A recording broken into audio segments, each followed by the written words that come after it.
Hi అండి, నమస్తే. నేను మీ లక్ష్మి. ఆహా కిచెన్స్కు స్వాగతం. ఇవాల్టి వీడియోలో చిల్లీ మష్రూమ్ ఎలా తయారు చేసుకోవాలో చూద్దాం.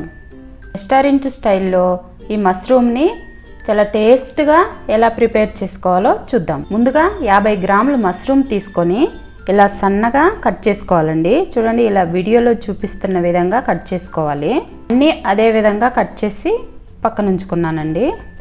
ఇలా అన్నీ కట్ చేసుకున్న తర్వాత 1 కప్పు కార్న్ఫ్లోరు, అలాగే 1/2 కప్పు మైదా, 1 టేబుల్ స్పూను బియ్యం పిండి, అలాగే టేస్ట్కి సరిపడా సాల్టు, 1 టీ స్పూన్ కారం, అలాగే 1/2 టీ స్పూన్ మిరియాల పొడి, కొంచెం ఫుడ్ కలర్ వేసుకోవాలి.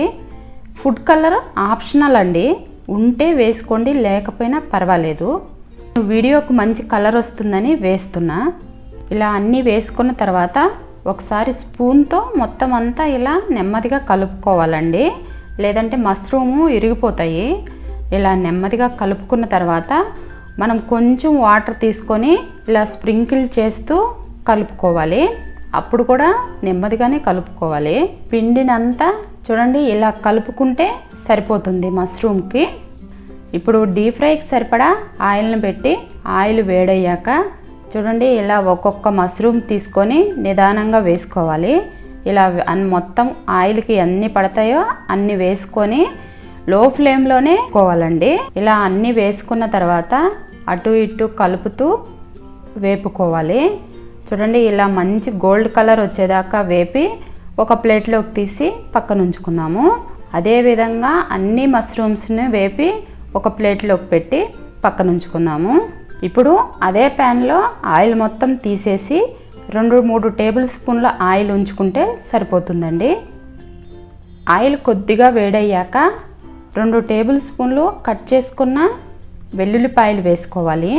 కట్ చేసుకున్న అల్లం తురుము 2 టేబుల్ స్పూన్లు వేసుకోవాలి. సన్నగా కట్ చేసుకున్న ఆనియన్స్ కొద్దిగా వేసుకోవాలి.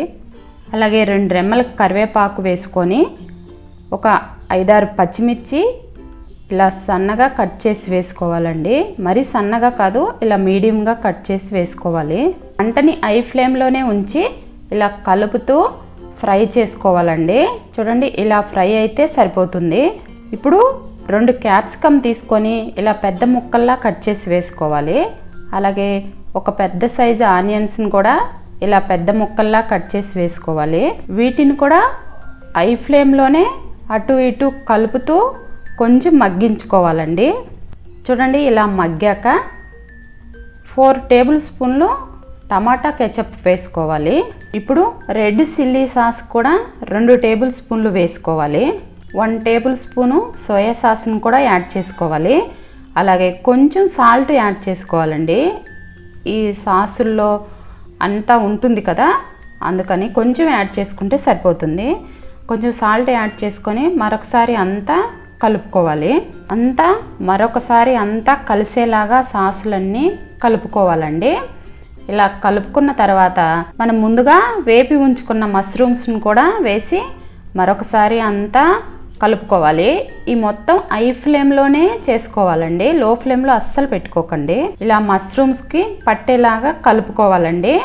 ఇలా కలుపుకున్న తర్వాత చూడండి మష్రూమ్స్కి అంతా ఇలా పట్టింది కదా సాస్ అంతా. ఇప్పుడు ఫైనల్గా కొంచెం కొత్తిమీరని యాడ్ చేసుకోవాలి. అలాగే స్ప్రింగ్ ఆనియన్స్ అండి, ఇలా సన్నగా పొడవుగా కట్ చేసుకున్న స్ప్రింగ్ ఆనియన్స్ని కూడా వేసుకొని మొత్తం ఒకసారి కలిపేసుకుంటే చిల్లీ మష్రూమ్ రెడీ అండి. ఇంతేనండి. సర్వింగ్ ప్లేట్లోకి తీసి సర్వ్ చేసుకుంటే వేడివేడిగా చిల్లీ మష్రూమ్ చాలా టేస్ట్గా రెడీ అయిపోయింది. మరి మీరు ట్రై చేసి మీకు ఎలా వచ్చిందో కామెంట్స్లో పెట్టండి. అలాగే ఈ వీడియో మీకు నచ్చినట్లయితే మీ ఫ్రెండ్స్కి, మీ రిలేటివ్స్కి షేర్ చేయండి. మరిన్ని వీడియోస్ కోసం మన ఛానల్ని సబ్స్క్రైబ్ చేసుకోండి.